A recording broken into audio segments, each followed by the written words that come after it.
former president of the Massachusetts Society of Genealogists. He will discuss the original New England land grants, which resulted in the formation of towns west from Cambridge to Concord.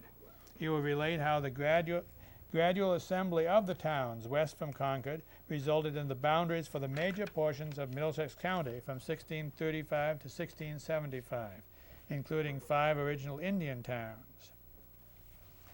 So without further ado, I'd like to ask Morse Payne to speak with us today. And I appreciate it. I think you've come out knowing that maybe I have something, and I do. I'm sitting on dynamite in some ways. I think that some of the things I'm doing, I've got to share with people. I don't know that I can. Use your mic.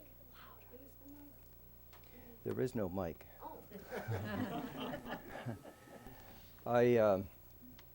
I know that some of the work I'm doing now is bordering on really some major breakthroughs in land planning. But I thought you'd be interested to know that it began here. It began right in my own work in genealogy. It did not begin with land in the first place. And I think that most of you who have come along far enough in your family work, you know very well the thrill of going to a family site. If there's a house, that's fine. If there's land and you can track it down, it's one of the thrills of a lifetime. Well, that's what really started me. And I'll go into that because it's sort of the fundamental background of what I'm going to try to do. And as I look through the audience, I know that one person who surprised me that came all the way up from Cohasset is a good friend here from the Mayflower Society, and I want to thank you for coming. Good.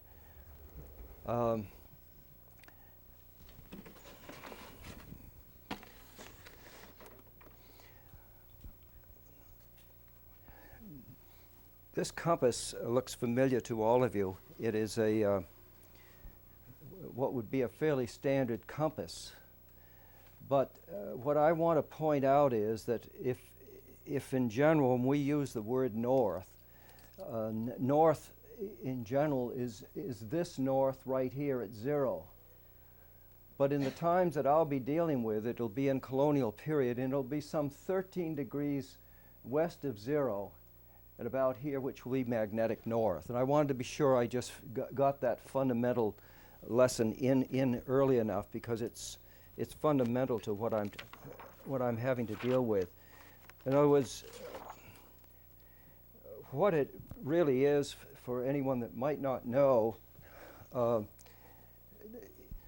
we actually have 2 compasses. If we're looking down on the Earth here, this is the North Pole, this circle, and here we are way down here in New England. Now, if we go directly to the North Pole, it'll be like that. But the pole that we're interested in is some 1,000 miles from the North Pole, north of Canada, up in the island formations above the Hudson Bay area. But that's again just to point out the importance of this difference. And I'll just give one more point on this, that although I see that and you do too, the compass that I need is a compass that looks like this, really. I'll be on this alignment. And instead of degrees, of 360 degrees, I'll be dealing with 32 points. That's the traditional compass of colonial period, but not just colonial period. If you and I go off into the woods today, or camping or boating, that might be the compass you'll be using, more than likely. Will be a magnetic north compass. Now, the thing that's most interesting, on the outer edge here, you'll see the numbers 1, 2, marching around 4, 5 to 8 to 16 to 24, 32, making 32-point compass.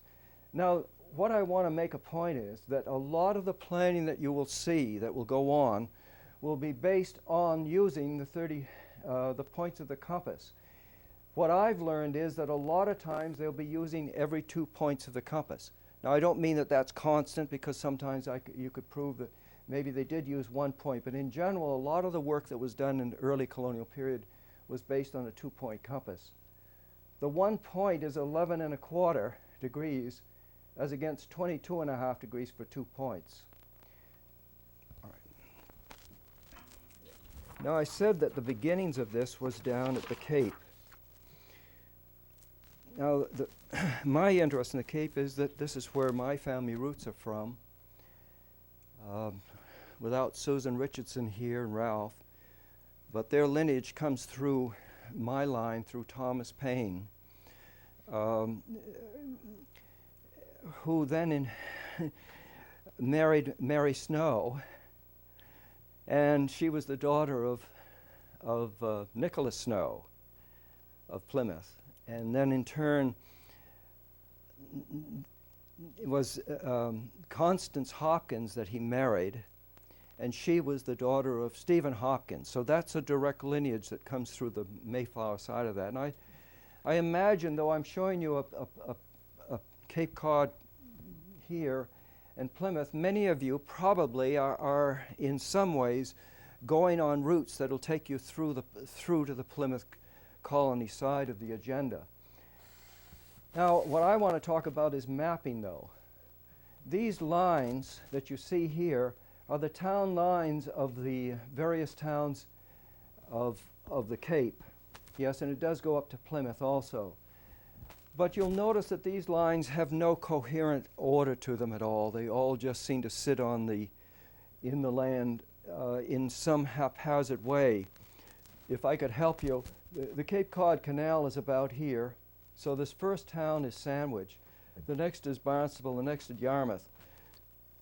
In the period that I'm dealing with, beyond Yarmouth was actually an area of reservation for the Indians, all the way from Chatham and Harwich all the way to Provincetown.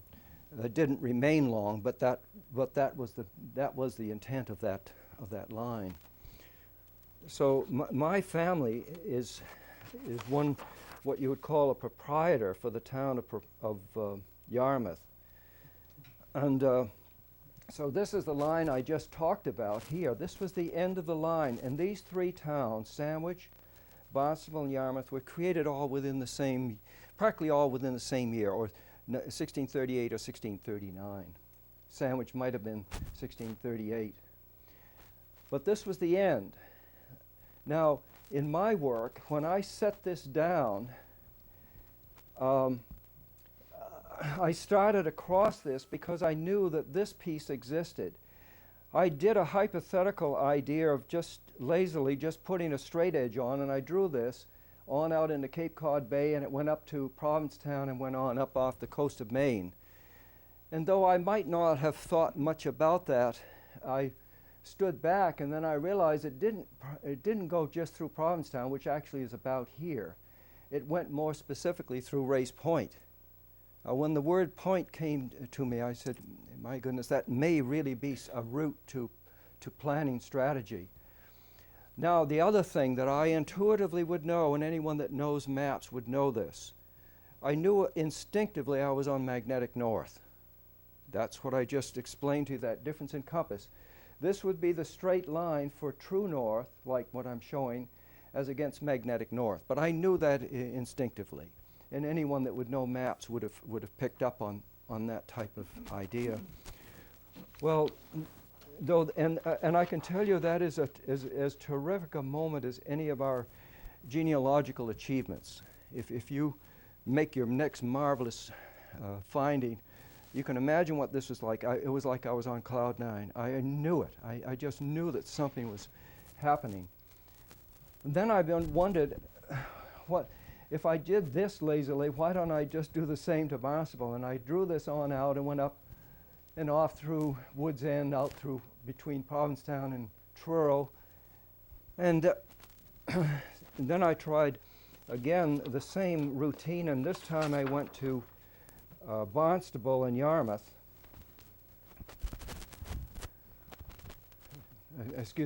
Barnstable and Sandwich. Barnstable, Sandwich. I drew the line out again, and it went out through Truro and on up maybe to Greenland or somewhere.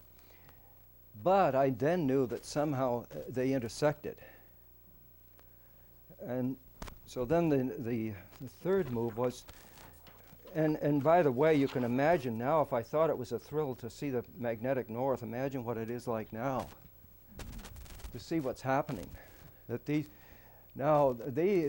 lines all doing. Now this one, Sandwich, is not as a strong line that goes back into the land, but there is a very distinct point just north of Cape Cod Canal, and I took that just as a hypothetical try, and I drew that back just to this point. They were all equal angles. I then moved on one more to square it up at right angles, which would be 90 degrees to the north angle, like this. And these are all now equal angles. So it really did come convincing, and sure enough, this is on the 2-point compass that I described to you earlier. Many of us have wondered, how did they determine that point? Well, if we don't know all of the reasoning behind it, and I think there are some, I won't go into that, but the fact that they're there, it meant that they could have been anywhere along this line, but they chose that point. What we believe is that they chose this point opposite Manomet. As you and I go down the Cape, we think of it as quite flat. And out through Eastham and going to Provincetown, it is all relatively a flat land. But Manomet is really the highest land in Cape Cod Bay. What we think they did was try to align on something like this, a hill like this, which is beyond any of our normal thinking about the Cape, would be land this high. You figure out a figure is only this high in this, so it's enormous. And then I think we've come to understand that that probably was what they were doing. Now there's one more out beyond this last point I showed you here. What we see now is that they're dividing these into a pie shape, and that's relatively an easy thing to do. But now as they go up the other side, you can see that the pie shape isn't going to do them much good. Yes, it might have done down in here, but as they go up towards Eastham and towards Wellfleet and Truro, the land is so narrow. But what they did, they backed off at right angles to this line here and set the lines for these towns of Wellfleet and Truro, the top one, and then Wellfleet to Eastham, and Eastham being the last one coming to. And these had distinctive, the one that's the key that broke through is this plot right here, which was the Eastham. Eastham was set by the first major breakaway from the Plymouth. There were 7 families. And they're really unique to us as in genealogy, the 7 families, because they really are fundamentally the key families that key on genealogical work to do with the Cape. And what they did in backing that up, this happens to be Eastham. Now my search was, where was snow? When I went down to Orleans or Eastham and I went to the town offices or even the historical society, no one could understand what I was talking about. But they had no idea how to lead me to it. So I read all the history I could about this breakaway from Plymouth. And what the court record said was that they will go from Billingsgate Island, which is a submerged island here, and they will go all the way down to Namskakit. And they will go from what they call sea to sea. Yes, this is the Atlantic Ocean, this is the Cape Cod Bay. Now, it didn't happen just quick, but as an architect, you could, what I would do, and those of you who know what an architect is likely to do, he can try an idea and try it again and try it again, and then all of a sudden once it just broke through, and I saw exactly how the subdivision worked. They took the 7 families and divided them down to here. Actually, this line comes through and comes down a Hatches Creek here and off to here. What we believe is that they used this line right here. They subdivided this into 7 equal parts. The Cook family Sure enough, Cook's Brook was right on their property. Now, Smalley and Higgins were both cobblers and very, very close friends. So they're here. Nothing necessarily strong in terms of indications from the family about anything in the land. But the next family, Doane, is. There's Doane's Rock. And the marker for Doane's Rock exactly on this track. And the next one was Bangs, but the next one is Prince. This was the governor. And the governor has most of the major piece elements in the colonial period. The cemetery is on his property. The Fort Hill is on his property, and then his own house was right here. So this, and of course, what's left is only snow. So for the first time, I could finally go to the Cape and walk his lands, and that's the thrill. And I remember Barbara Crowley over here. I remember her thrill of going up to New Hampshire onto a farm and finding that land, and so she knows what I'm talking about. Yeah. Well, now, how do I know that? How do I know that was 13 degrees? How do I know north is 13 degrees? Well, this is not a book that normally most people in the room would utilize, but surveyors would. It's really what they call the atlas of the boundaries of the towns. These towns that are listed here are in one volume. To do the whole of Massachusetts, there are something like 62 volumes. And within this are all the key points that you need relative to understanding land-bound systems. This is a typical map. I've drawn in on it quite close to Yarmouth, but in general, this is what it would look like throughout the Cape. And it's a fairly chaotic-looking map to you and I, with lines seemingly running all around. But what they are triangulation stations for surveyors to pick up on. They will go to this point or another, and they will set up usually a three-sided triangulation to close in precisely in surveying. Now, this is the first line I showed you that went across the Cape. Today, this is Dennis, but at that time it was Yarmouth. And remember, there was nothing beyond here. And this travels for 8 miles across the Cape at this point. And as it comes up to Quivet Creek up in here, there's a little bend, but that point is the working point. Now, each time the surveying manual, the atlas, will coordinate these points and call them by their respective bounds with their respective towns, like B for Brewster and D for Dennis. And here we'll see Brewster and Dennis and H for Harwich. So that's the login key for you to use the inner workings. The inner workings are marvelous in this. This, if I move this down at the very top, for this, it's the geographical positions of the town corners. So what I want to do, now that I know the code, I can go right down.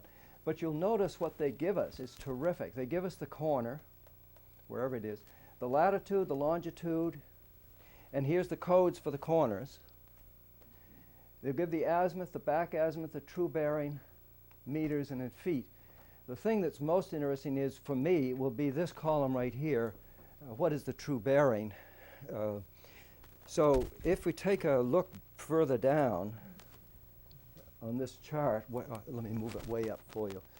We'll now see the references for BT, and they will probably use another additional number to close the gap. But that's the one now. Now what's interesting here, I said Quivet Creek. This is the number I want. South 12 degrees, 56 minutes, and east. Now I said it was 13 degrees. So with only 6 minutes out of that number, I don't think we need to debate that.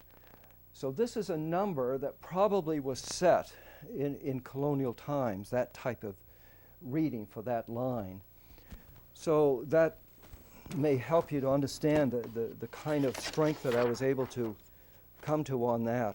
They will give it to you in a number of different ways. They'll show that line again, and you'll come again to the same information. This is the Brewster-Dennis line. And you'll notice here's the great number that I've been waiting to see. All right. Now, after I did that, again, the thrill of this, I knew that somehow I couldn't believe it. And I felt I should share it with one. So what I did, I walked in off the street down in Hyannis. I walked directly into the Cape Cod Times, up to the reception desk, and I think I have a story. And believe it or not, they brought a reporter and put him on this case, and they published this in the Cape Cod Times on the Sunday supplement section as a lead-off article. Now this was in 1981, if you can imagine it. And but he had a beautiful little title for this, Drawing the Line. If I didn't like that, Lincoln historian develops theory on how early settlers divided the Cape. Well, from this, there was a great deal of attention on the Cape, and they asked for me to speak about it down at Pilgrim Hall. And when you have that type of session, and the room was filled with people, all real historians, that could make you nervous. And I felt, well, now this is my destruction. And then the question and answer period came, and sure enough, a hand came up. The first question was, is there more? Yes, is there more? Now let me show you what more would be. This is a map of from Cape Cod all the way up to Maine. I'll move it up a bit and you'll see what I'm getting at. And you'll notice in here where we are in Middlesex County, I defy you to figure out what's going on there. Yes, and finally, now that I tell you how neat it was down here, but now you can run with conviction, you can't. You've got to try every one of them to test them. So that's been my fun. For one thing, I obviously knew right behind that map, the map I really wanted was one that looked more like this. This is one that I did, doing a lot of research. It breaks down all of the basic towns in the earliest colonial period and shows, here we are on the Cape, and it shows the most fundamental lines to the most fundamental towns. At that time I did this, which was some, maybe at this time, I probably know more, and maybe there were certain lines that I would correct a bit more, but in general that pretty much is a pretty good try at the colonial period. Well, enough of that. Now I want to open the story up and begin to move it towards what I really want to work towards. And this is going to surprise you. I'm going to take a look at the whole of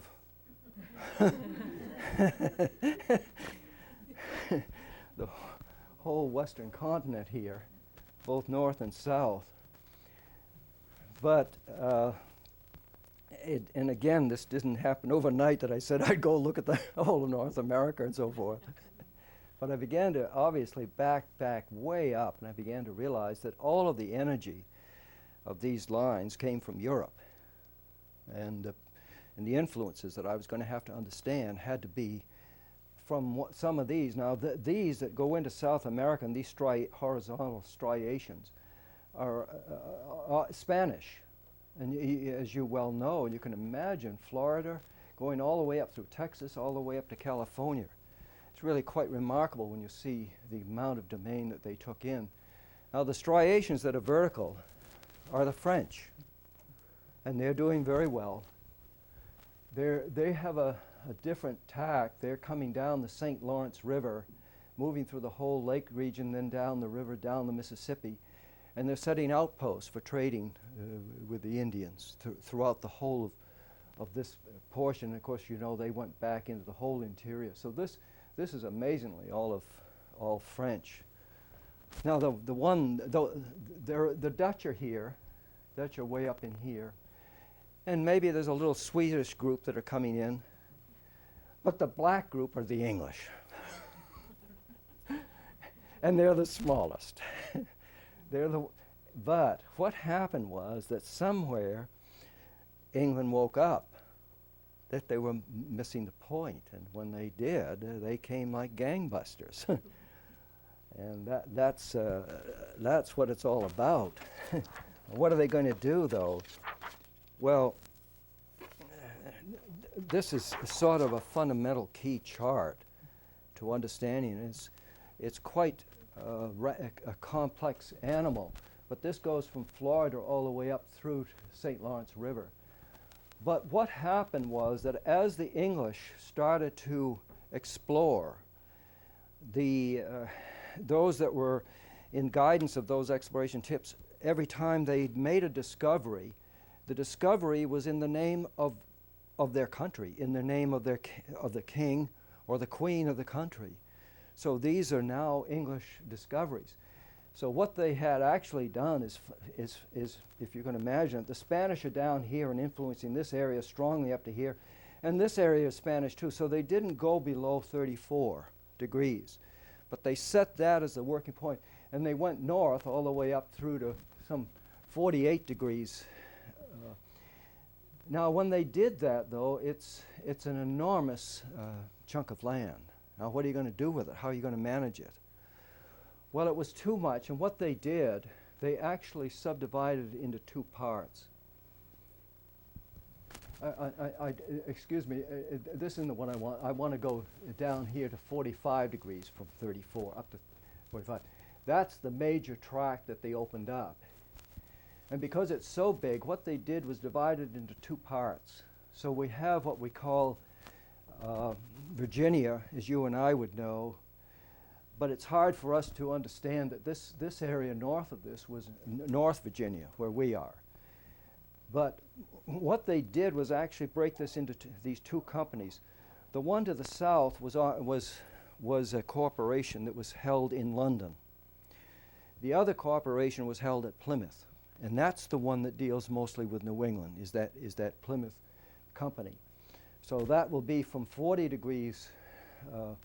Excuse me, what they did was go from 38 to 41. Now you'll say, well, isn't that screwy? I mean, you tell me they're going up to here, then the line goes from here up. No, goes to there and then it comes down. So they had a whole 100 some odd miles in there of overlap, intentionally, I guess.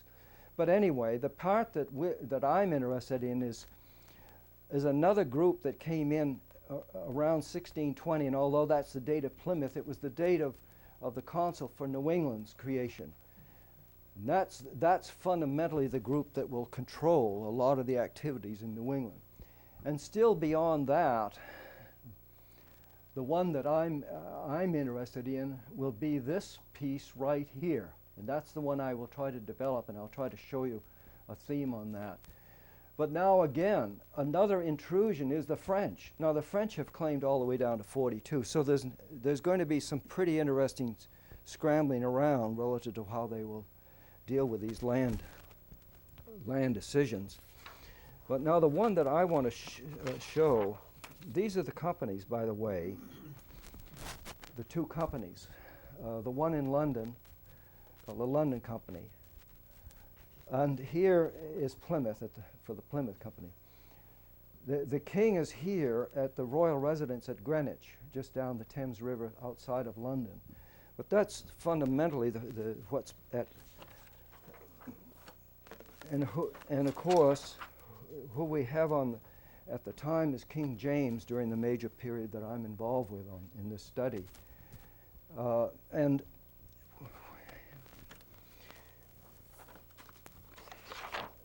now I'm going to read this. I think it's a little blurry for you to read, but I'll read it. A meeting of the council was held at Greenwich on Sunday, June 29th, 1623, and in the presence of King James himself, the whole coast of New England, from the Bay of Fundy to Narragansett, was apportioned among 20 patentees. Now that seems to go by most of us. I might have read that at one time, but I didn't dwell on it. And now all of a sudden here I am coming back, and now I read that with a whole new interest.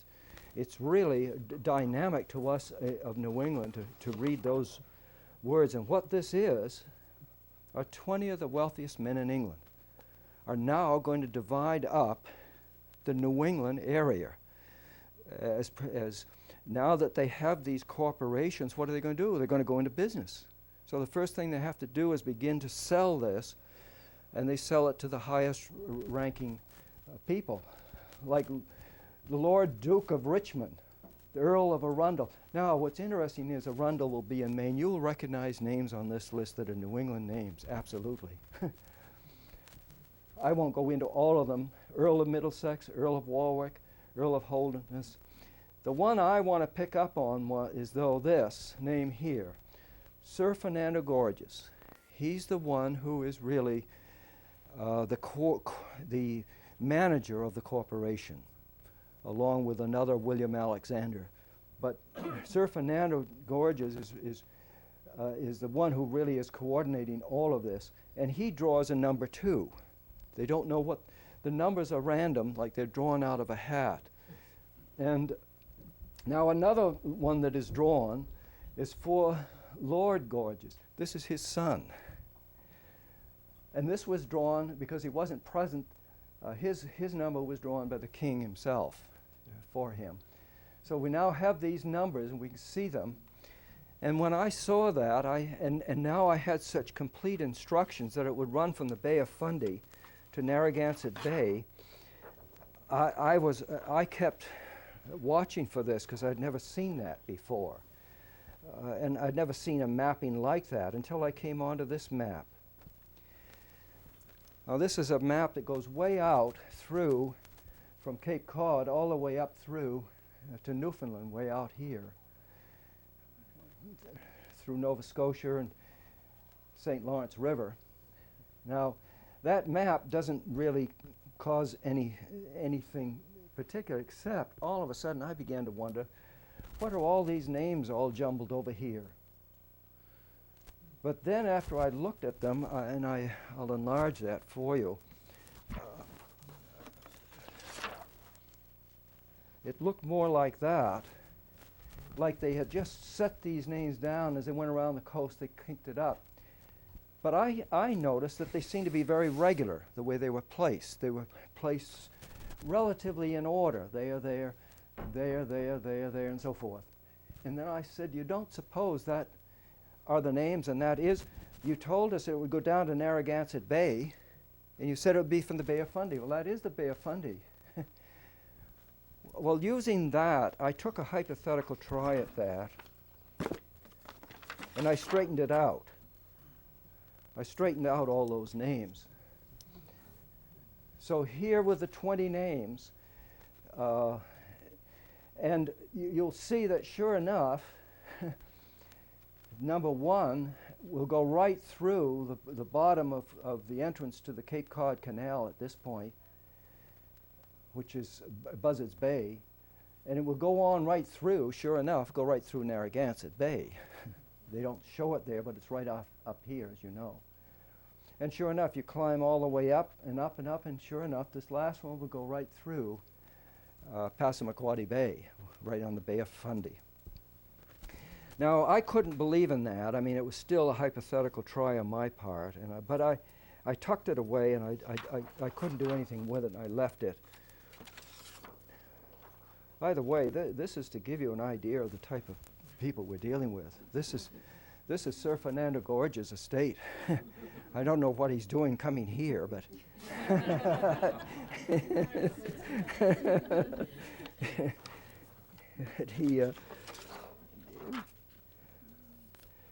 I'll read this again. It won't be easy for you. So, the design now was to establish a principality. Now, I've never heard that word before, a principality, rather than a trading post. No, on the shore of New England. The new enterprise was organized by no less a person than Sir Fernando Gorges, and his youngest son, Robert, was to be in immediate charge of it. So what we will really track on now is his son, Robert. We saw that he did get a lot number, and I've got another note here to read to this. patent for the land was issued to Robert Gorges. The territory covered by it lay on the northeast side of Boston Bay, having a seafront of 10 straight miles. You can taste that. You can touch that. 10 square miles, and included all the lands within a league of the shore. And it extended 30 miles into the interior. Now, this grant, subsequently pronounced and voided by law by the next group that come in, which are the Massachusetts Bay Colony Group, the Puritans, made sure they stamped this out. But I may yet come back to that. But it covered apparently the whole territory between Nahant and the mouth of the Charles River, including Lynn, and the most populous portions of what is now Middlesex County, and as far west as Concord and Sudbury. Well, now I can really do some interesting work with that kind of information. It's real. Again, I'll read this. It covered a tract on the northeast side of what was then known as Massachusetts Bay, but which would include only the waters inside of the headline and the Point Allerton. Point Allerton is at Hull. The territory, thus conveyed, had a seafront of 10 miles and stretched 30 miles into the interior. It was part of a great scheme. It looked to nothing less than the organized colonization of New England. And yet we don't really hear of this. We don't really know this. It's like it had been purposely covered up and taken from us so that we don't really hear it in most of our reading and so forth. But now I went back with a new strength. I remember I left off with my mapping. I said, well, I can't go any further. Now I can go further. All of a sudden I realized they revealed the code. The code was 10 miles. If you do 10 miles to 20, it's 200 miles. That's exactly what this was. The 200 miles all the way through to Bay of Fundy. And sure enough, here is the track that Robert Gorges was given. He actually drew another number here, but they were going to manage the estate. They managed the operation from this track here. So somehow they gave him this tract because it was the key that everyone wanted to rally around. Now the thrill for you people will be this. It just will knock you over. It just is unbelievable. The code that I gave you was that the key was Nahant. Now, if you go 10 miles, if you go in our regular 10-mile interval, you'll end up here, about this point. Actually, the English mile is in precedent this time. It'll be more. It'll actually drop down to this point. So it actually will go through Hingham. It'll go through Weymouth and absolutely go through Wessagusset. That's where they were encamped, at Wessagusset, when they came, this group, this colony group. Now the point is, you'll notice that these lines are on magnetic north, the outer ones. The others are the 10 miles lines. Now, isn't it thrilling, though, that you can go all the way out through here, through Bedford and Arlington and Waltham and Lincoln and Sudbury, end up at Stowe. You can go on the south side out through Milton and Dedham and Westwood and Dover, sure, and end up in Ashland. This is our country. This is where we are. I couldn't believe it when I saw what they were talking about. And so then I was able to go back and take a look at a bigger insight about the local area that I did know from the Cape Cod. You remember I had shown you how this system worked. Now what we began to realize was that what they were doing was setting this on a 30-mile basis inland in groups of 30 miles. The reason for that is we believe is that they they didn't know the land, and they were going to go cautiously. So they'd open up 30 and then maybe go on another 30 and so forth. So this is probably the first one. But if you go all the way off from Yarmouth through Race Point and go on up, you'll come to this point. Now this point is actually opposite exactly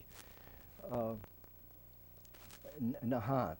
Now there'll be another line that'll run from Nahant southward and will end up on Martha's Vineyard, and still another line which will, and the one I really would like to focus on is this back line, which will be of most interest to us here. But it runs off of the very point at Saconnet Point down in Little Compton, probably at West Point Island, and then moves all the way up through here. Now, if that was not a line, they will pick it up later as an actual functioning line further up, and will certainly come through a point here, what they call the angle triad for the old colony line, and I'll come back to talk about that because that's very fundamental to.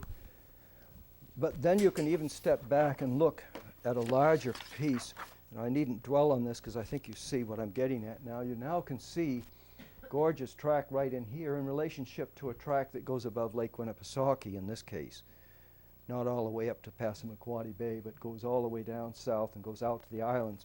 So you really, now we're beginning to really see a very strong sense of strategy to land. It is not naive, and it's not kind of a you know, a wacky guess at things. They really do seem to know what they're doing. So at this time, there are really two major encampments here. Plymouth, with about 16 miles by about 8 miles, something like that. And this new group, which only came in 3 years later, 1620. This is coming in 1623 to Wessagusset right here. And this is their land holding, so you can generally get the scale of what it's about.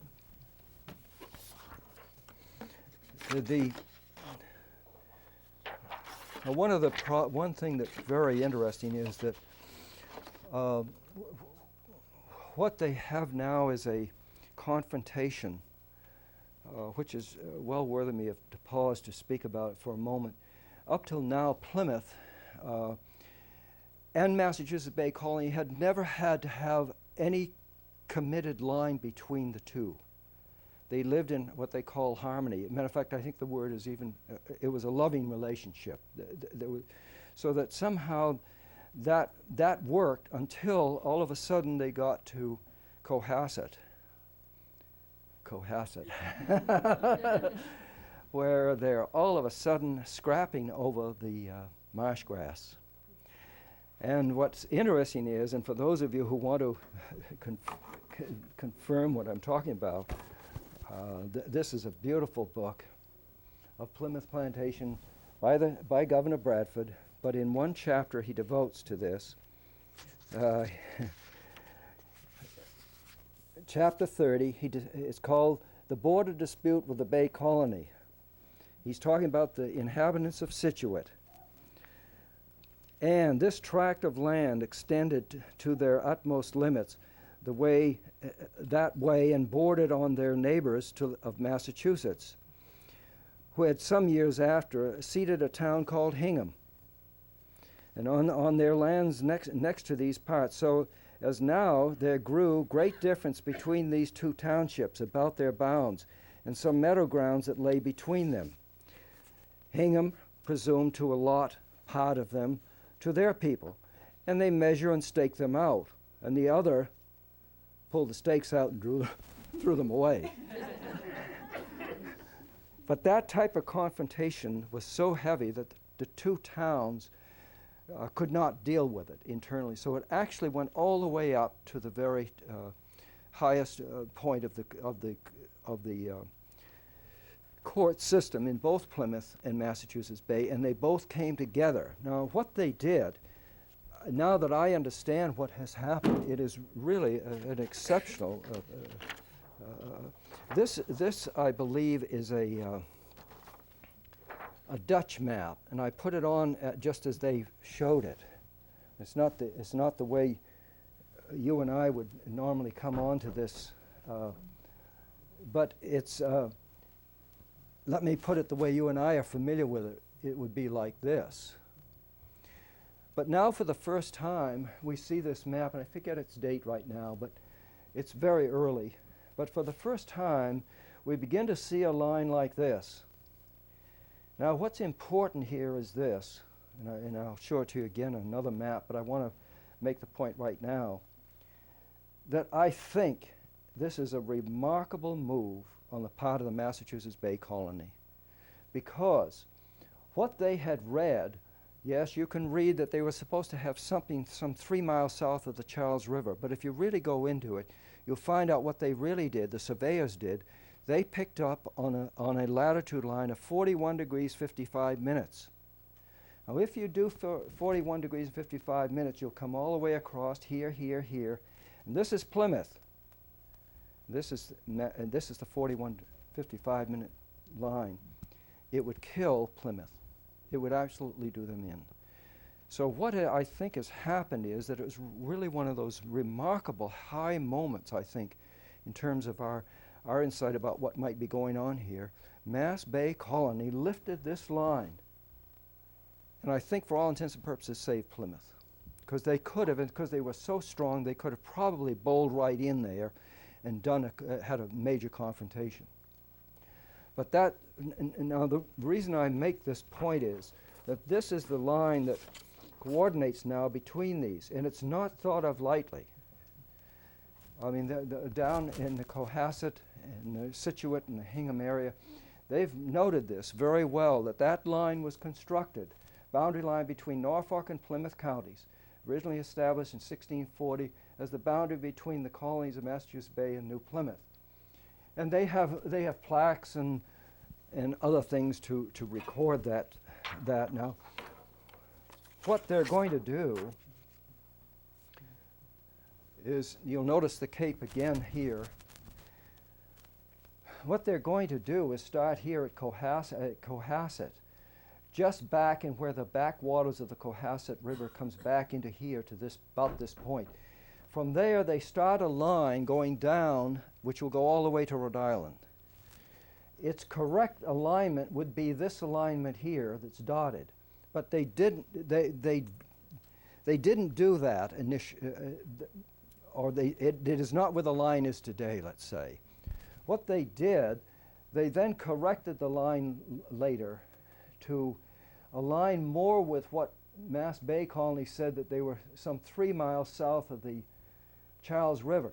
But if you do the work correctly, many of them read Lake Pearl as probably the termination point to Lake Charles at that time. They didn't really know that it would bend. They came down this piece. We know today that you would go on out through to Hopkinton in this manner. But what they would do is go 3 miles south of there. Now, if you even go 3 miles south, you still won't land where they actually set the marker. It's even below that. But where I want to go is to this point. And this point, for those of you who know this line very well, you know very well this is called the Angle Tree. And I consider it probably one of the most important historic markers in the state. And it looked like this at one time. And this was built after the American Revolution. There had been a tree which then was probably struck by lightning and was lost. But they never forgot the meaning of this point. And they came in 1799, after the American Revolution, and then erected this. This monument is 8 feet high. It's as high as this room. And it's in black granite. And on one face, as it faces Plymouth Colony, it reads with the story relative to what it says for Plymouth Colony. On the reverse side, it reads correctly for the Massachusetts Bay Colony. It is truly a beautiful marker. There's the text. You can't read it, but yes, it can be read, but it can't be read, if you know what I mean. And when I came down, I saw it like this, but the second time I came in to see it, it was tragic. I didn't see this. Instead, I saw that around this, inside, they had placed sewer pipes over it because the kids were shooting it with .22 rifles and were shooting the text. So then they had to go into a temporary hold-up with it housed in these sewer pipes. And now today it's in a little funny housing, a brick enclosed with bulletproof glass, and the kids have smudged it, and you can't even see the marker. You can hardly read it, and you can't read what information in it. But that is the point. And this map I showed you before, and you'd ask, well, so what? Well, now I'm beginning to find that a lot of the structure for the real frequency of surveying comes from this, and it's lost to us. I would agree. It's not one that you will just find knowledge of. But this is the system, I believe. Remember, I said it went all the way up to Passamaquoddy Bay on the Bay of Fundy, all the way down to Narragansett Bay. And these are the divisions. Well, and then I mentioned that they did it in 30-mile increments. Well, sure enough, if you take the last one, which is out in our area, and you go 30 miles to Nahant, and go out 30 miles to that point out in Boston Harbor or beyond, you just keep doing that incrementally. Well, they wouldn't subdivide the ocean. So what they probably are doing is subdividing these as they go work their way up. And sure enough, if you caliper off each one of these in 30-mile interval, you'll come exactly to the spot you're supposed to on this. So.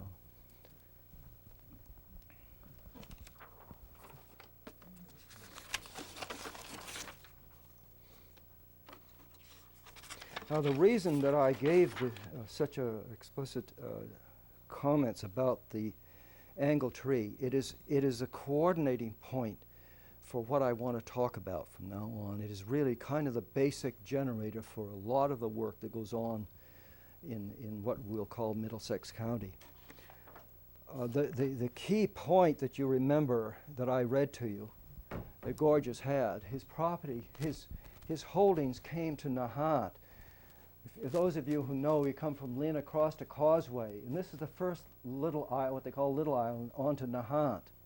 If you go all the way out to the very end and come down into this area, right in here is Swallow Cave, which the surveyors believe is the actual coordinate point for the whole of this system that we see.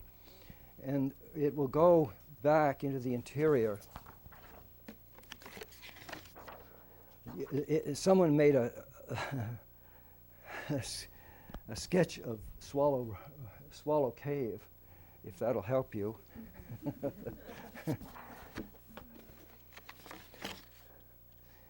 But the thing that's thrilling for you and I is to know where this goes. It goes across the 30 miles. And when it comes to the end, it is on the Assabet River. I'm in Maynard area here. I've just gone over into Stowe. That's in Stowe is on a turn in the river here. There's a golf course out in here. Maybe some of you know it. It's not the main one in Stowe, but it's a secondary golf course. But right in here was an island. That's where the two of these lines cross. Regrettably, as in so much work that I do, you go to the point full of enthusiasm and you're sure you're going to see something. Well, there's nothing here. It was a hillock. Matter of fact, maybe 2 or 3 little hillocks in on this island. It's been scraped right flat down, all of the fill taken away, and today it's a landing field for a small aircraft. So we've lost it. But the one who did the sand and gravel operation that did this, they did remember, yes, there was a marker here, but it's just gone. But that's the control point for the north side. I'll just show that again in another view. Maybe some of you are from Stowe and would probably recognize this, or in the Maynard area. This is the Assabet River. This is what they called King's Cove. I don't think that name exists today. But this is Crow Island. There's a railroad line that comes in on this side, and this is a military reservation right here. But as you come across, you've got to go through, and they've built a little causeway, because this is all swamp, to get to this island. And sure enough, the point is right here, and that's where they do remember there was something. Now those things for me it's a sad moment to hear that. Now you've been watching this map all the way along, so Now you see more of the information. I've told you about this point and this point. They align. That's the point. That this at the Crow Island aligns exactly with the tree, angle tree, and this will go all the way out through Nahant, all the way out to there. And that these, we believe, these lines that they originally set may have been working right to this point here. So there's absolutely a total system laying over all of this. Now this is just a doodle scrapbook kind of sketch on my part, but it shows that along this line I'm finding everything. It is not as if, this way down here is the one I showed you at the angle tree, the 8-foot marker. But along this, in Holliston, is Jasper's Rock, right on this magnetic north line. This is on the, they have now put this on the historic, National Historic Register. I go out in the woods and I see angles that are absolutely on this line. Yes, and there's another one, a cairn, as much as 8 feet high, in very good condition, remarkably so. It's not really tumbled or where you see so many of them kind of just laying like a lump. But this one is, it evidently did come to a pinnacle point, and in plan it's an absolute triangle. It's not a square pyramid. Yes, Wheaton. Excuse me for interrupting you, Morse. What is that point called in the National Register? Jasper's Rock. Anyone from Holliston here? No? Okay. Well, it's in Holliston. If you go behind the town hall, there's a cemetery right next to Holliston Town Hall. The line runs right behind that and goes up the hill and comes right to the water tower and goes on through to this little funny stone. Now, if I go further north, again things are happening. There are lines like this, stone walls that go out. Like one goes out 300, and the other way it goes out 150. It's interesting. This is half of that number, but it doesn't enclose anything. It doesn't do anything. It's like it's signaling to me. This is the point that we're using. This is the reference point for the survey. Now, the most remarkable is way up in the Indian town of Neshoba, now Littleton. But out in the woods, there is a rock, some 27 feet. It's 14 feet high. If you can imagine, this is only about 8, 9 feet high. And this thing has been cut. The rock was this big at one time, and they've cut it deliberately on magnetic north. Not only that, they cut it the other way too for east-west. But those are the types of things that I'm able to find out there. This is little Jasper's Rock. It's hardly worth talking about, but it's on the National Register. What part of Littleton would that be? On the Neshoba side? No, up near Ayr, up near the Harvard side. Yeah, it's in the woods. It's not on a site that you have easy access to. Now there are other kinds of. Oftentimes they did use trees, and though you and I think we've lost these, but some of them remain. They're called station trees. They're just like the angle tree. The angle tree has also been called a station tree, but this one is in Natick, but again it has a plaque on it, and it really was one of the coordinating points for the surveying teams to work with. This is that mound that I showed you, the cairn, that was almost perfect. You can see it in the winter. It is surprisingly in very good form. And where is that? That's in Stowe. It's in a private family's yard, but it's those are the things that make it worth doing this. Sometimes it is so discouraging that you wonder. Another thing I'm trying to do is work to position these. This you probably know is the global positioning system. It's one that you would, all the men, let's say in the Desert Storm, the major fight in the desert, had these on their belt. If they got lost, they could just push a button and it goes right to the command center and they know exactly where they are on the earth. The top digit number will give you latitude on that one, and it'll give you longitude on this one. Now this one I don't need, but it will give me the altitude. But you can log these in and you can go off into these positions. Now why would I want these? But the work I'm doing now is not just here on our doorstep, it's all over New England.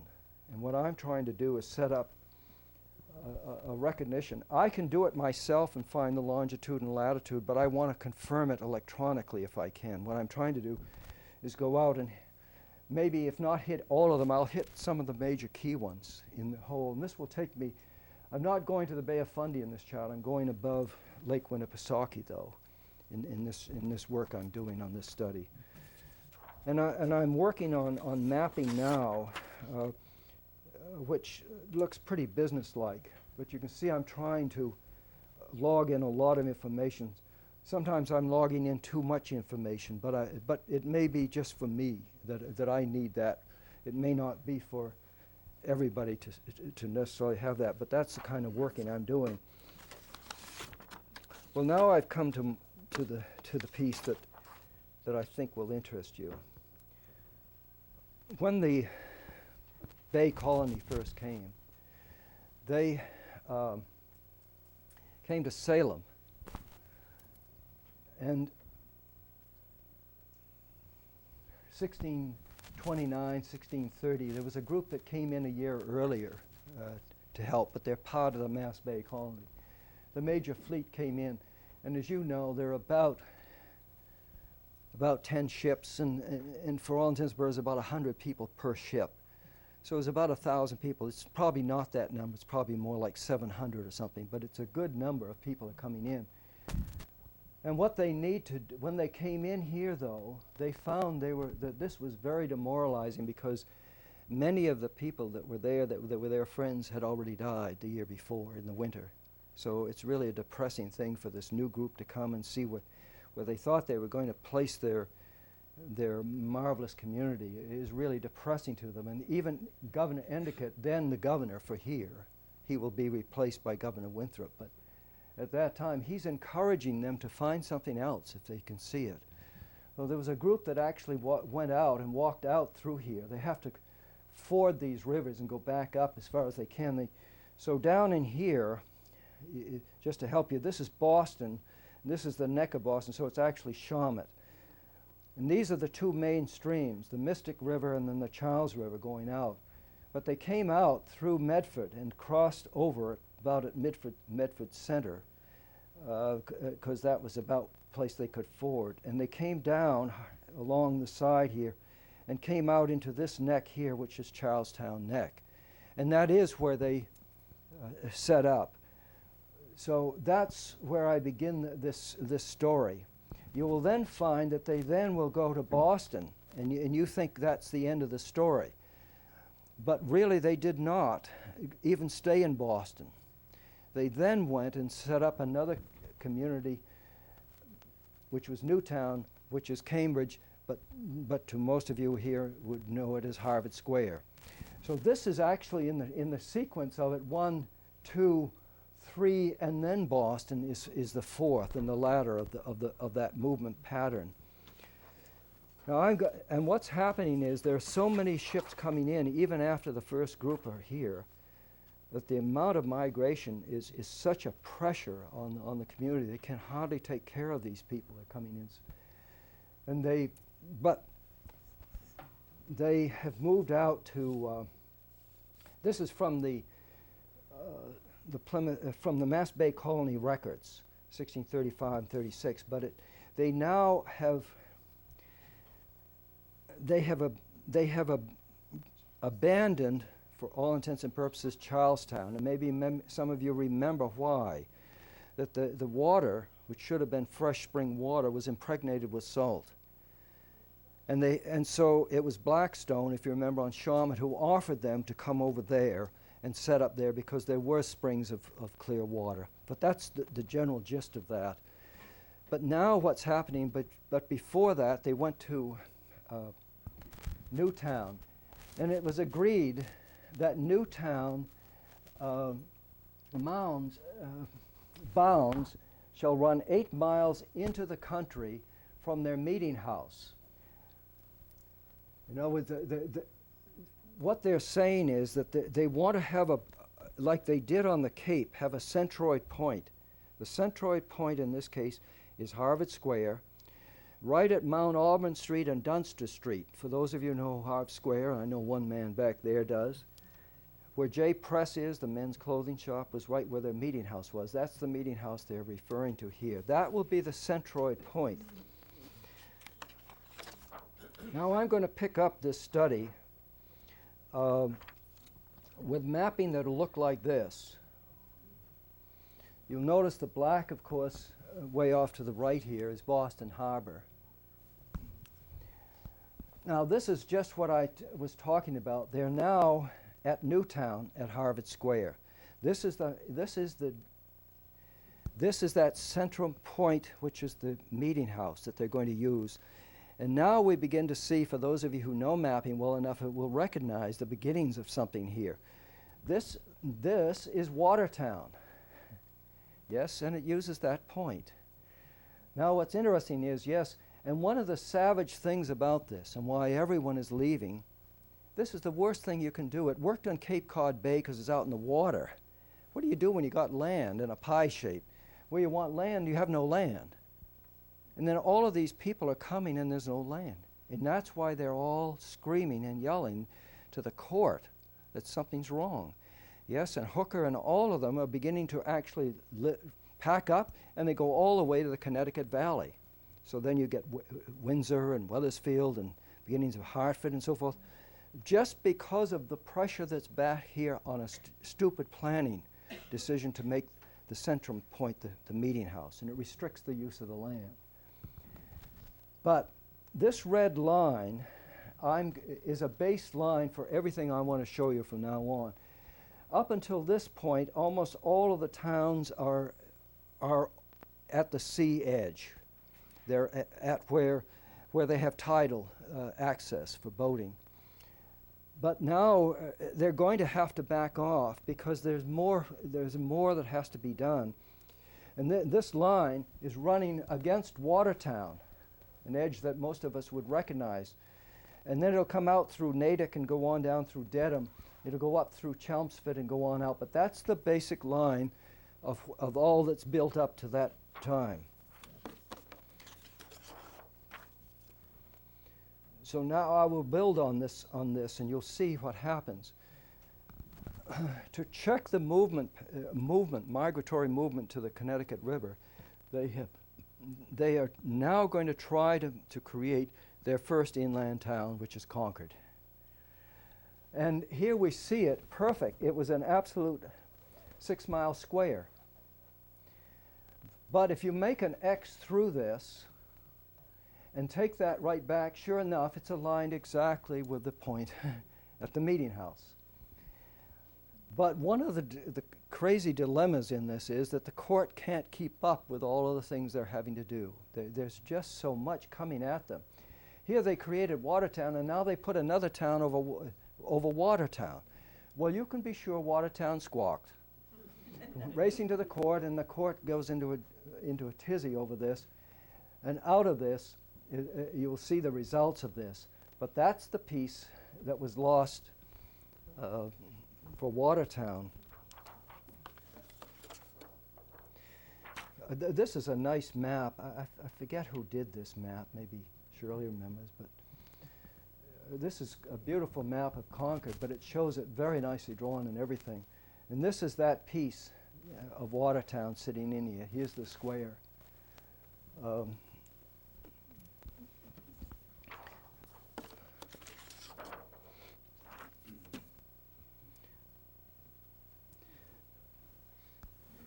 The answer from the court was to create a new town called Sudbury. This is not a Sudbury you and I recognize today at all, but if you look at the very beginnings of the genesis of the towns, its very first plan was a square. It's a 4-mile square, as here, in a position about like that. And in each case, both of these towns moved out. Concord moved out and created what they call Concord Village, which for you and I would be called Acton today. But that was a simple maneuver of just taking the lines and sending them on out for the depth that they wanted, then strike a line north, which goes through Fort Pond up in Littleton. Now this one, Sudbury, will also expand westward, and going out about this far with another strip. But the one that you and I see is not, we don't know that. I mean, it's not a mapping that you and I recognize, but they then, almost within years of that, they changed the configuration. They moved a line like this, and they moved a line like this, which is now beginning to resemble more what we know about Sudbury's configuration. Yes, and Wayland is the split on the river here, of course. But what's going to happen at this point is still something else dramatic, though. It's one of the problems is that where are they getting the land? I mean, who are they doing business with for these transactions? It's to do with the Indian, and the Indian is tragically selling his soul. The land is given with the most simplistic elements, and all of a sudden, one man stands up and pleads their case, Reverend John Eliot. He said, "Look, we have to help these Indians. They're just moving in a manner they don't even understand themselves what to do." And the hostility that's raging between the white community and the Indian, then you can imagine the whites now have done their deal, meaning they've traded them the wampum or whatever it is they want. Now the Indians are supposed to go where? And so what Eliot pleads for is to create seven new Indian towns. He then does another 7, but the first 7 are the ones that are of interest to me. The first one shows on this map. It's Natick. And the way they got that piece right there was from Dedham. Dedham offered the first piece of segment of land to the creation of Natick. And what Eliot will do, will use right at South Natick, as you know, is the small church and the museum. And those of you who don't know that, you should take advantage of that. It's really quite a treat to see this and to know what it means. But this was a little training center for teaching Indians in the ministry, because these Indians that could be could fall into this mode were the ones that would go off eventually and help to minister the next towns that would be created.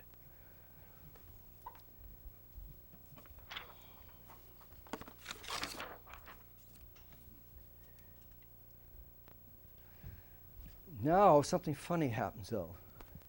All of a sudden, in the middle of this, another town looms up, far out to the west.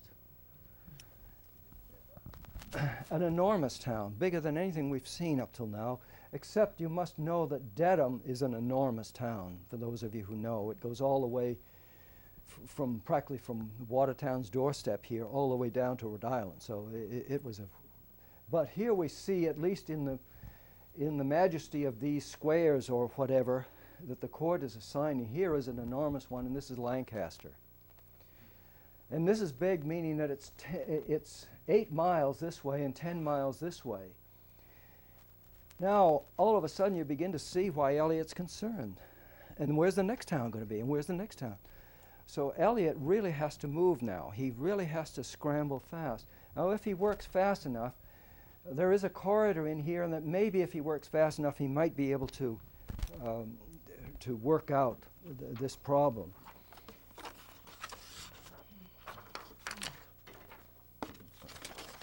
Sorry. So he creates 3 towns. Here we have Neshoba, and Neshoba took a bite into Concord Village, Acton. Not Acton at that time, but Concord Village, which is still Concord. But Concord conceded, I think, quite gently, because they were not really using this aggressively. They didn't really use it usually for grass and for cattle grazing and so forth. Now the next one is very interesting. It's where we know Marlborough today, but this was Occocongansett. This is one of the 7 towns. We now know that it was a square. It actually went up to Crow Island and then actually squared off like that. And when you and I go down into Marlborough Center, right where the City Hall, this is that little lump, that little piece is actually where the City Hall is. The Indians managed to get that, because if you go in right at this point along Main Street in Marlborough, you notice the cliffs come down and then drop quite dramatically and then it flattens out. The Indians wanted that land. Well, again, these games went on somehow. I don't mean that the Indians necessarily intentionally meant to irritate, but they did. They went over into what was the white settlement. So what did the whites do, the settlers? They built a meeting house back on the Indian land on the other side. But there were those kinds of games going on continuously. And then what happens is they then created one which is Assanemeset down here at Grafton. Now this is really one of the most clean ones that I could show you. It is almost perfect till today. Its outline you can see in back here. It's almost exactly that. Now let me move on and for those of you who, let me put that back on and you'll see a point I wanted to make.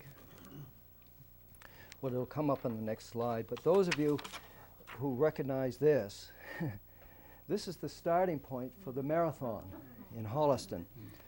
But if you stand to the south side of the road, there's a park there, and you'll see a boulder that doesn't mean much to you. At least on this side. On the other side, they have put a metal plaque to reading to do with their first church, first meeting house. But I believe that this marker is very ancient in terms of assembly of land points, and I'll come back and refer to that as I work here. You'll now see that as we build, the land is going, and now they create another one. Magunko in Ashland, right on our doorstep. Now we believe Magunko might have been a square like that. But practically at the same time that Magunko was created, Natick expanded, Magunko was created, but now, and I've shown you this one, but now someone else came in the works. This was Thomas Danforth. He's now the second in command in the governance of Massachusetts. He's the lieutenant governor. And he wants to have land. Now, most towns were created by a group of men or families assembling up to a certain number, would put up their hands and go to the court and ask for assistance in providing land. In this case, here's one man that stands up and says he wants to have land. He didn't say he was going to do a community, I mean, in the normal sense, but he wants the land to speculate. And he gets a land, and from what Steve Herring and the others that have helped me with this, we believe it was a square, a town like this. And you'll notice it just manages to squeak by these Indian towns here, but seems to be just like that. For those of you in Framingham, if you go to your north border, let me put that on again because I want to talk to that before I go on. I'm going to talk about this line right here, which is against your Sudbury neighbor here. And it's interesting to note that what if you go into the records again to do with the Atlas, which has Framingham in it, it has a reading definition for what the line between the towns of Framingham and Sudbury are. Now, I want you to note this number, 17 degrees 19 minutes west. And I'll come back and I'll show you the reference for that. I've shown you this on the Cape. Remember I said there were 62 volumes. Now these are the volumes that will come up and have Framingham and Holliston and Natick in this series in here. And in this series we'll have, again, mapping just like we saw on the Cape. Remember these strange lines, and I told you those are triangulation stations for surveying. But this line here is what I wanted to point out. That's the one that they just talked about. 79 degrees, 13 minutes or something. Well, if you follow the chart just like we did on the Cape and follow the station using the Framingham-Sudbury Wayland, thank you. Framingham, Maynard, Marlborough, thank you, Sudbury. Here's the number. Here's the number. Now, normally that wouldn't mean anything to us, but then when I go back and look at where I'd been, you remember when we saw the creation of Lancaster? Now, Lancaster is so far away, it almost is so far away we can't mentally figure it plays any role. Well, this is the northern line of Lancaster to Shirley. It'll finally come in, and this line did continue at one time, but now Harvard has interrupted that, and it was created in eight out a piece. But this is Lancaster, and this line is pretty interesting. The line between Harvard and Shirley, 79 degrees, 19 minutes. It's the same number that we read before. Now, all of a sudden, I would pay attention to that and wonder what is going on. Well, now we know that the northern line of Danforth Farm, if you project it right out, it will absolutely line up with the 10-mile line of Lancaster's original bounds. And you now know that this reading was 79.19, so it's going to be 79.19 right over here, as we've just seen. So this is now, if you can imagine that the distance between these is 20 miles. You would have never thought that those would relate. Well, now this chart I put up is coming near the end of the study. But you'll see Sherburne and now Natick, but Sherburne was an unusual shaped town. For those of you who know, it had a shape like this. They said it would go 8 miles in one direction, 8 miles, and well, it does, but it's not a square. And then you'll see now Marlborough come in. Yes, Marlborough today, but it was an enormous town even then. But it engulfed Ocklawaha. It just went in and just wrapped right around it and finally just took over and smothered it. But another type of forming, up till now, we've seen all these lines created by the court, having to name them and send field men in to survey and set them up. But now you have what they call a gore, which is like in women's fabrics, you know, and there's an odd piece that's left out. That's called a gore. But it's so in land work, too. It's that odd piece. Now, it needn't be a triangular. It can be an odd piece. Well, here's a good example of a leftover piece. Now, this town doesn't have to define its borders in the traditional manner of all the other towns. It's already there. It's going to nestle right in to the makeup of Sudbury and Lancaster and Marlborough below. I'll drop this down a bit because you have seen this strange piece that goes out like this. This is known as the Stow Leg. Because in Neshoba, the Indian lands were created here, Groton was going to be created and come down to here, crash down to the top of the Lancaster line. But how was the Indian going to get out to his hunting land? So so the Indian squawked and went to the court, and the court opened this up. And it's something like six miles or something across. That's how they got back out to their hunting lands out to the west. So, okay.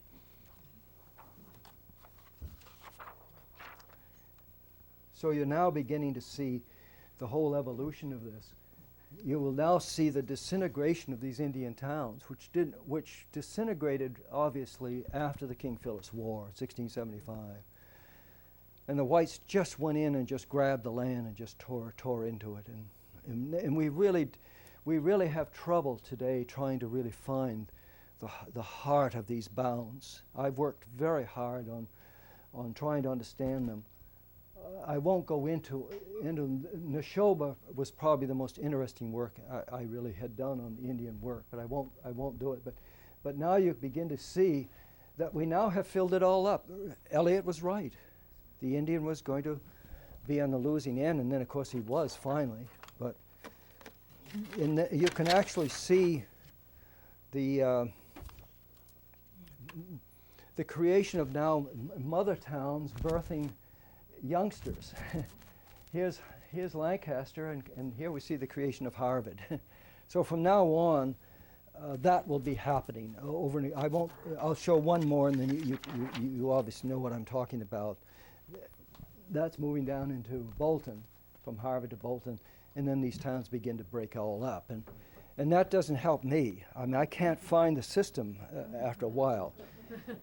But in the early beginnings, it really had a nice, simple, easy order. It was not, once in a while, something might come to you, like Boxborough, which they say was a square and was called a box. Some say it was because of a box factory. Others say it was because it was a box in shape.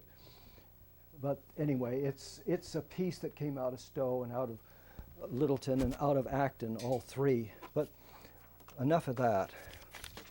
That Boxborough, I'm glad you mentioned it because I have a friend that her home has been in dispute because the bedroom is in Boxborough and the living room is in Stowe and so forth, and she's kept a scrapbook about it. That's right.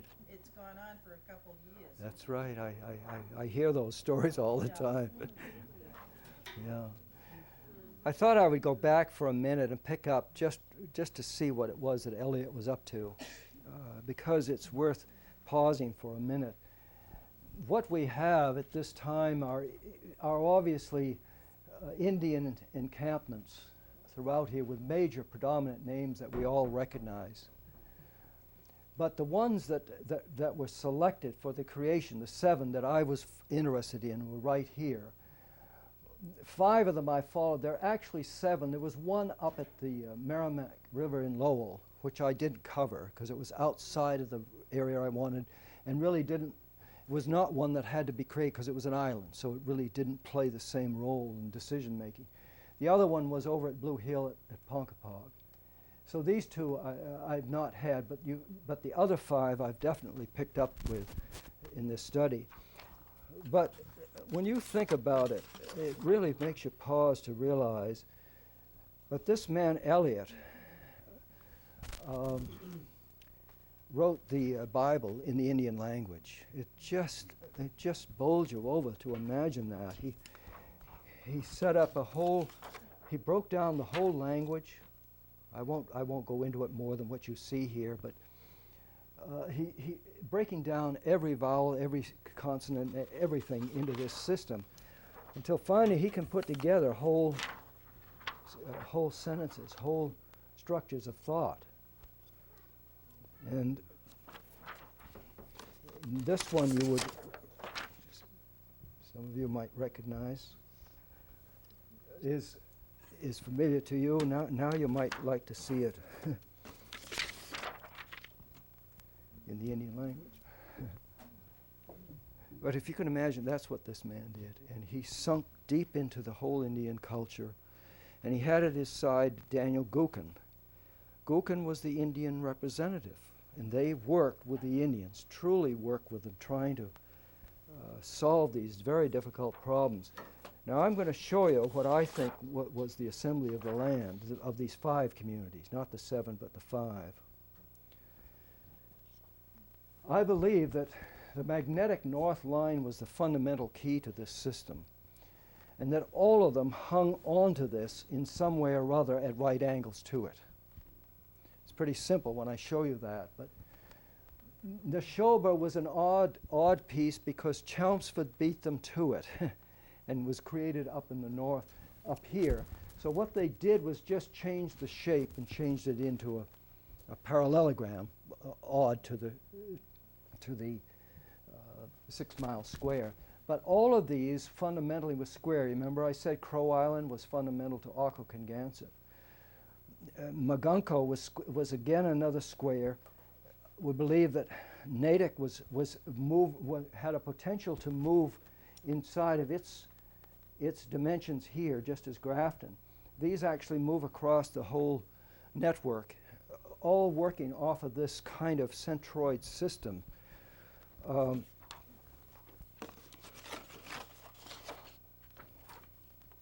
Here was just another way to look at that, but it's the same thing. I've just simplified it a bit and taken some of the pieces out of it.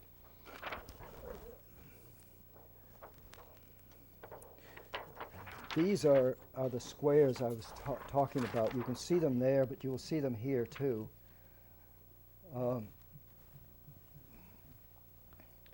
If you look, Magunko never came to its full size. And not that all of them did. Maybe they needn't because they didn't have that many in their community. But they had that potential, just as this does. And I'll just show you the order in that. You can take this and place this over this, and this is a square grid, and you'll see how it matches up. Square on square matching all the way through the whole of this system here. Now today, for me, I'm picking up the remnants of this, and in one way it's tragic, but it's the thrill of the kind of work I like to do. This will take me out into the woods and into the environments. These are the leftover segments we know that were original. But look at the gaps in between that have to be filled in. Now that's the part that I'm trying to do, is to close these. It's really quite obvious after a while, somewhere in there you're going to really click and find the rhythm and how that really would work. But that's what I'm trying to do, is close that so it has a factual kind of summary to it. Now if I could, do you mind if I put on the house lights now? I'd like to show a chart, and this will be my final work on this, but it will help to bring to a final on this.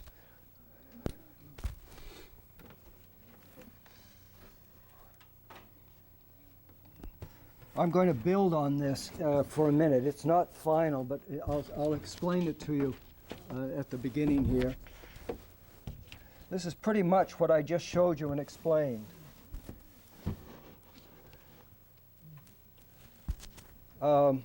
You'll see Concord Village. You'll see Sudbury, Lancaster, Neshoba, Aquacongansett, Danforth Farm, Natick, Magunko, and Grafton. You now understand that I'm watching all of these red spots are for me rather significant spots in the survey system throughout the land that I'm interested in. They're not necessarily of interest to you. Yes, some of these would be, but I don't mean that they are. You understand now how key this one is. There's a station tree here, and others along the way through here, but I won't go into that. But I thought I would do this for you.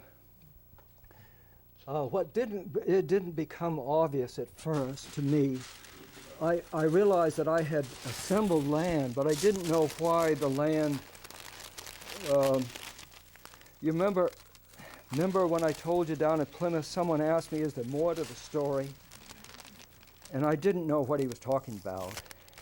And it took me years to even come to this point. But I realize now that if you take a look at the Indian lands, they seem to have a discipline to them. I'm just taking only 3 of these like this. This will go up to Crow Island and come back down. But that's one of what I call a package of a survey system. Do you follow me? It's a way to kind of now stand back and see, well, what was the message in all of this? The next one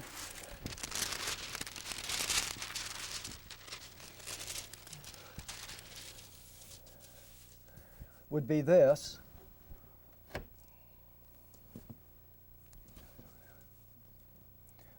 I had no idea that these would finally come down and be so orderly that they could be packaged. Before I lose that. Now the last one.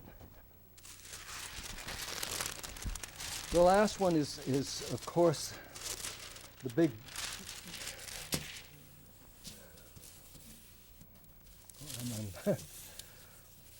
here we are. So this is the last one, which is Lancaster and Framingham, and it all now you can see the message. There are 3 of these going on at one time. So if when we look at the map, we're bugged, we can't figure out what the heck is going on here. This is the reason, but now all of a sudden there is an order. There is an order within that time frequency that a certain piece of work is being done. Like you and I saw the simplistic idea of running out to, let me see, this one I want. This one to Concord went right through Harvard Square, if you remember. Here we are, right through Concord Center. So this whole track here is a piece that's coming off of this frequency, out of this frequency. Now the next one, well, let's try this one. This one is going to go all the way across and go down through Lancaster Center and of course come right through to Harvard Square. Square again. Square to its proper geography, yeah? Those 3 figures on the 3 overlays, you've got the heavy black lines. Is that 1 square? No, 2 rectangles? no, they don't exist. What exists in theory are the ones below this. This is a theoretical thought on my part of encompassing the big outer force of the line energy. Like this one is Danforth Farm, so out where this squares, I just come over across this and come down on Lancaster. So this is 1 survey system. So there are 3 survey systems. That is my point. And the third one is different yet. It has a this is the Indian one, but its fundamental structure comes from the magnetic north line, which I have in blue here. Now its structure is this. It didn't have anything to do with the white settlements particularly, but it did for the creation of the Indian communities. But what's interesting, and I didn't really see this until I really observed this, that now the center for this has moved to Boston. You remember, the life of Newtown is going to diminish. Boston finally will become the major centroid point for governance.